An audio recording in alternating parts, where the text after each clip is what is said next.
GTA5에서 가장 큰 차량은 덤프트럭입니다. 운전석에 오르는 것조차 무슨 암벽등반 선수급의 운동신경을 요구하는 어마어마하게 커다란 자동차입니다. 이 차는 놀랍게도 워스톡에서 판매 중인데요. 가격은 100만 달러로 덩치에 비례하는 슈퍼카급 가격표를 달고 있습니다. 이렇게 비싼 돈을 내면 정비공 말고 페가수스를 통해 전화로 불러낼 수 있습니다. 하기야 이렇게 거대하고 우람한 차를 이 좁아터진 차고에 우겨 넣을 수는 없겠죠? 넣는다 해도 최소 10대짜리 차고에 왜 따로 혼자 넣거나 여러분들의 아름다운 슈퍼카 컬렉션을 박살내가며 때려박아야 될 겁니다. 추가로 어마어마한 떡대가 무색하게 방풍은 전혀 없는데요. 원래 공사장에서 쓰던 중장비니 어찌 보면 당연한 거겠지만 그 덩치가 좀 아깝습니다. RPG 한 방에 차 전체가 바베큐로 변신하는 연약한 친구죠. 대단히 느려 터진 것은 범입니다.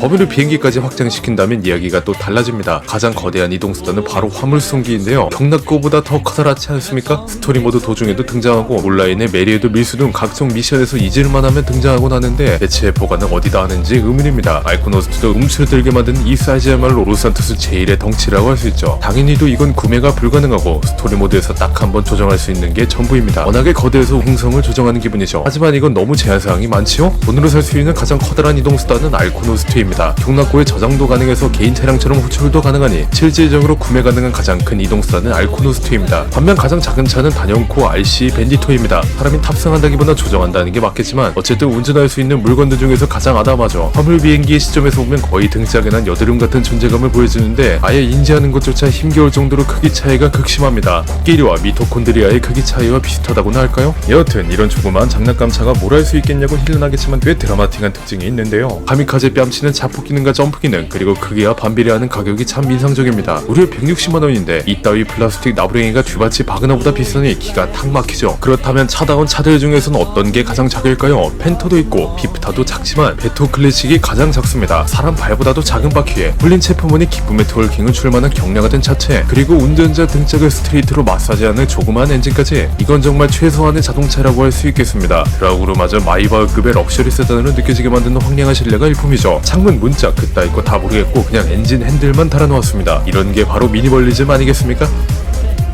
GTA에서 가장 비싼 차는 다들 알다시피 스토리 모드의 트루페이드 G타입입니다. 무려 1000만 달러라는 애들 장난 같은 이름은 달고 나왔는데요. 업무 차량은 한때 세계에서 가장 비싼 차량이자 세상에 세대 존재하는 부가티 타입 57 르와이알입니다. GTA5에서도 이걸 반영했는지 세상에 단 10대뿐이라는 설정이 존재하죠. 전체적으로 사악하면서 섹시한 마귀가 타고날 것처럼 위압감 있는 생김새인데 마치 녹은 초콜릿처럼 풍만하면서 줄줄 흐르는 듯한 디자인이 인상적입니다. 그런데 온라인에서 개나 수나 5만 시정자패들도 95만 달러면 살 수 있죠? 당연히 온라인의 Z타입은 그냥 이미테이션 짭퉁 짜가입니다. 그렇다면 온라인에서 살 수 있는 가장 비싼 자동차는 뭘까요? 바로 루이너 2000입니다. 자그마치 500만 달러를 훌쩍 넘어갔는데요. 어슬카 주주의 점프 기능과 낙하산 그리고 백발백중의 미사일을 달고 태어났지만 다 모아놓고 보니 이건 호버링 있는 디럭스가 박장대소랄급으로 쓰레기 같으며 기본 차의 성능도 제약이 따로 없는 데다 어슬카라 운전하기도 멋 같습니다. 파인애플 피자처럼 따로 팔면 괜찮을걸 굳이 한 대 묶고 나서 난잡한 쓰레기로 전락해버렸죠.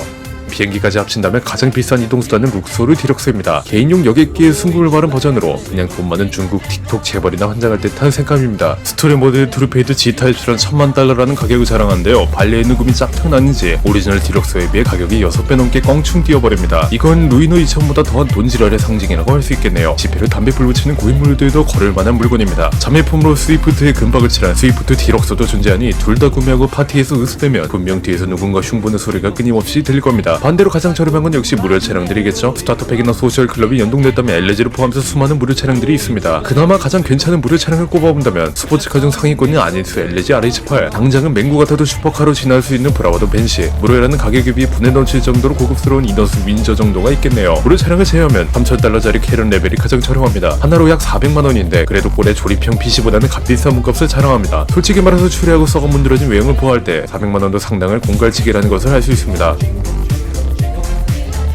GTA5에서 가장 빠른 차량은 논란거리가 많습니다. 우선 가장 최고속도가 빠른 슈퍼카는 DBS8로 215km라는 최고속도를 보유하고 있습니다. 그러나 가장 빠른 최고속도는 오셀로 파리아의 218km인데요. 네로라는 슈퍼카 다 제끼고 스포츠카가 이런 수치라니 경악을 금치 않을 수 없습니다. 부스트 차량은 그루티 비질란테가 1위로 부스트 사용 시 248km까지 찍을 수 있습니다. 당연히 레이스에선 사용 불가능하니 특별히 의미 있는 수치는 아니네요. 그러나 여러분들이 하오의 마법을 받을 수 있는 콘솔 유저라면 비질란테가 뭐고 이 하코초우 드래그가 가장 빠를 겁니다. 무려 250 3km까지 올라간다고 하는데 이게 글리치나 편법을 하나도 쓰지 않고 찍은 수치라니 놀랍지 않습니까? 세상 비질런테가 쓸모없는 석탄 덩어리를 보이게 하는 전륜한 성능입니다. 아크초역은 비질런테건 항공기까지 확장하면 하이로가 독보적 압도적으로 1위인데요. 혼자 360km에 가까운 최고 속도를 보유하고 있습니다. 저기 남쪽의 로스산토스 공항에서 팔레토까지 3분도 안 돼서 도착하는 정신나간 성능을 보여줍니다. 넙대대한 면상과 비무당 무장의 아쉬운 비행기지만 그것 빼면 모든 걸 가진 녀석이죠. 증거로 오프레스와 도구 파이트를 하면 오프레스의 미사일은 다 피하지만 정작 무장이 등신이라 오프레스는 한 대도 못 때리는 진기한 풍경을 볼 수 있습니다. 반면 가장 느린 차량은 불도저입니다. 불행히도 스토리 모드의 팔레토 작업에서 의무적으로 한번 몰아보게 되는데요. 정신이 혼미해질 지경으로 느려터진 속도 때문에 많은 유저들이 복장을 터지게 한 주범입니다. 정말 농담 하나 안 보태고 뛰어가는 속도와 비슷해서 한 2분만 타도 어지럼증과 우울증, 과민성 대장증후군을 유발합니다. GTA5에서 가장 타고 싶지 않은 이동수단 중 하나죠. 온라인에서 가끔 스폰도 하니 심심할 때 한번 타보시고 그 경이로운 속도에 감탄해보시길 바랍니다.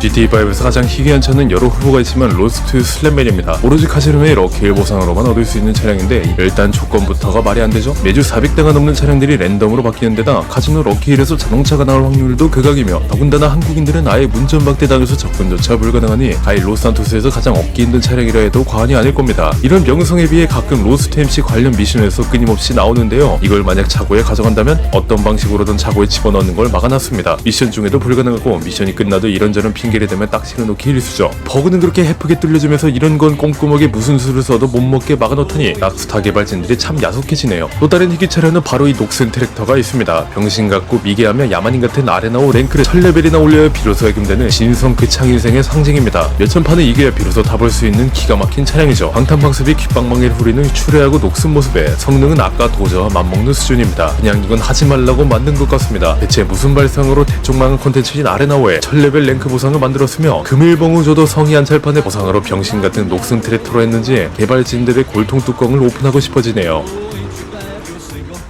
여다음으로 GTA5에서 가장 오래된 차량은 알바니 루즈벨트입니다. 밥대 윙키, G타입 등등 여러 신내나는 클래식카가 많지만 루즈벨트는 격 자체가 다른 신내를 풍기는데요. 할로겐 라이트, 양쪽에 달아놓은 스페어 타이어, 그리고 차 꽁무니 새들벨까지 박물관의 애진작에 들어갔어야 할 생김새가 참으로 인상적입니다. 원본 차량은 1928년 캐딜락의 341A 타운 세단으로 100년 가까이 되었네요.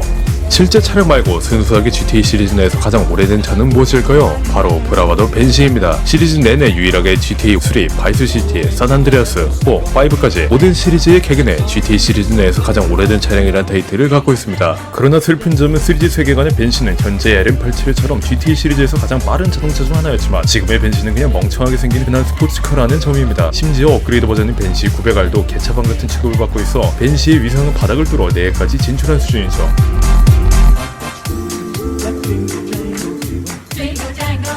Go right merrily along. Jingle jangle. And they sing, oh, ain't you glad you're single? Jingle jangle. And that song ain't so very far from wrong. Jingle jangle.